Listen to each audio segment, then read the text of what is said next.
हमने मानव दांत पूरा कंप्लीट कर लिया था, दांत का टॉपिक। हमारा नेक्स्ट टॉपिक क्या है? पाचन तंत्र। सबसे पहले ये समझिए पाचन तंत्र किसे कहते हैं, तंत्र क्या होता है।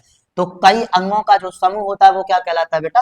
तंत्र कहलाता है, एक सिस्टम कहलाता है। जैसे आपने देखा होगा कंप्यूटर, तो कंप्यूटर का माउस अलग होता है, सीपीयू अलग होता है, ये सारी चीजें अलग अलग होती हैं, उनके पार्ट्स कई जब आपस में मिलते हैं तो वो एक वर्क को कंप्लीट करने लगता है। तो उसका जो समूह होता है वो क्या कहलाता है? सिस्टम कहलाता है। तो तंत्र समझ में आ गया। तंत्र का मतलब ही हो जाता है कई अंगों का समूह। क्या कहलाता है बेटा? तंत्र कहलाता है। यहाँ पर आप देख सकते हैं पूरा चित्र बना हुआ है, चित्र के जो जो नाम है इसमें वो जो सब यहाँ पर डिटेल लिखे हुए हैं। अब आप यहाँ समझिए, देखिए अब नेक्स्ट समझेंगे पाचन किसे कहते हैं। पाचन किसे कहते हैं? तो पाचन का मतलब होता है कि वह क्रिया जिसमें बेटा जटिल व बड़े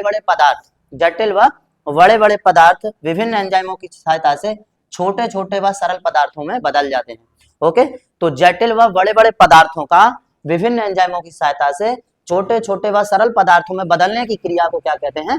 पाचन कहते हैं। ओके, यहाँ तक समझ में आ गया। और नेक्स्ट यहाँ पर अब इसी में समझ लेंगे बेटा, देखिए ये जो पाचन क्रिया होती है इसमें कार्बोहाइड्रेट, प्रोटीन, वसा आदि जैसे पदार्थों को पचाया जाता है। यानी कि कार्बोहाइड्रेट पच जाता है, प्रोटीन, वसा इनका ही पाचन होता है। ये बात याद रखेंगे, कार्बोहाइड्रेट, प्रोटीन और वसा का पाचन होता है। लेकिन यहाँ पर माउथ कैविटी या ओरल कैविटी भी कहते हैं किसे बेटा? मुख गुहा को। इसमें क्या पाई जाती है? लार ग्रंथि कितनी होती है बाबू? 3 जोड़ी। तो 3 जोड़ी लार ग्रंथियां होती हैं, जिनमें क्वेश्चन पूछ लेता है कि सबसे बड़ी लार ग्रंथि कौन सी होती है, तो याद रखेंगे पेरियोडिक ग्रंथि सबसे बड़ी लार ग्रंथि होती है। ये बेटा सांप में जहर का काम करती है। आप ये बात याद रखेंगे कि मानव में एक दिन में कम से कम 1 से 1.5 लीटर लार बनती है। एक दिन में कितना लार बनती है? 1 से 1.5 लीटर। 1 से 1.5 लीटर लार बनती है, जिसका बनना बहुत जरूरी है, जिसका बनना बहुत जरूरी है। ये समझ लीजिए, किसी किसी को इतना लार बनती है कि सोते समय भी बाहर निकलता है, आपने देखा हो।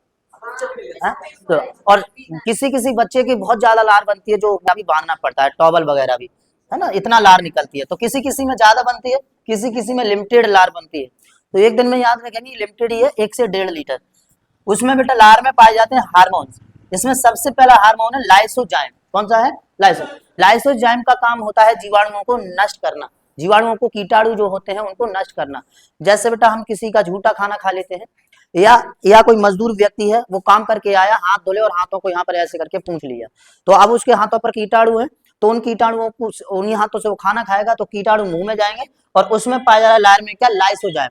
तो लाइसोजाइम उन कीटाणुओं को क्या कर देगा? नष्ट कर देगा। जिसलिए इसे क्या कहते हैं? जीवाणुनाशी के रूप में यह काम करता है। कोई प्रॉब्लम इसमें?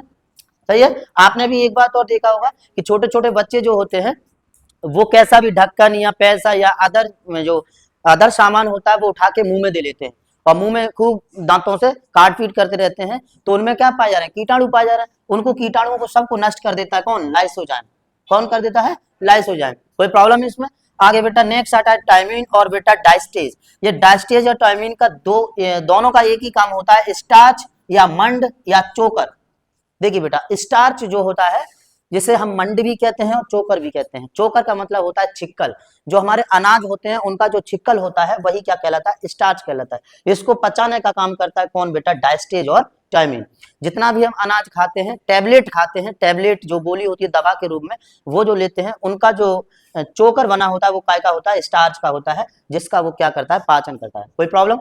नेक्स्ट बेटा यहाँ पर म्यूकस। म्यूकस का काम क्या है? भोजन को चिपचिपा बनाना।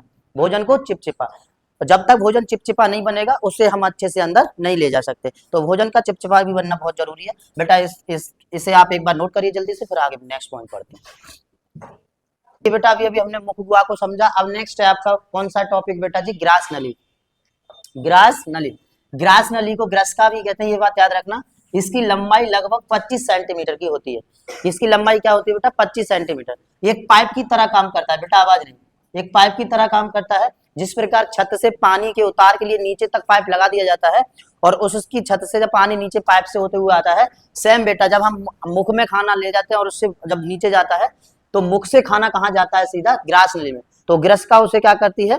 नीचे ढकेलने में मदद करती है। वो एक पाइप की तरह काम करता है। यहाँ पर याद रखेंगे पाचन, यहाँ जो ग्रस्का होती है बेटा ग्रास नली, इसमें पाचन नहीं होता है।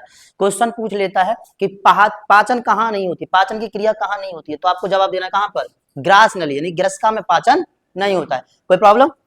उसके बाद बेटा एक बात याद रखेंगे, कि पानी छत से आ रहा है तो वो बहुत स्पीड से आता है भड़बड़ भड़बड़ करके, लेकिन यहाँ पर पाइप से जब खाना नीचे जाएगा तो बिल्कुल आराम से जाता है। कोई कोई व्यक्ति एकदम हड़बड़ी में खाना खाता है तो उसका खाना अटक भी जाता है ना, फिर मुंह बनाता है 4 तरीके का यहाँ पर, सही है। तो बेटा तो खाना आराम से आता है नीचे उतर के, उसी आराम से खाने आने की क्रिया को क्या कहते हैं, क्रमानुकुचन कहते हैं, क्रमानुकुचन। यानी खाना किरास नली में आराम से आने की जो क्रिया होती है वो क्या कहलाती है बेटा, क्रमानुकुचन कहलाती है।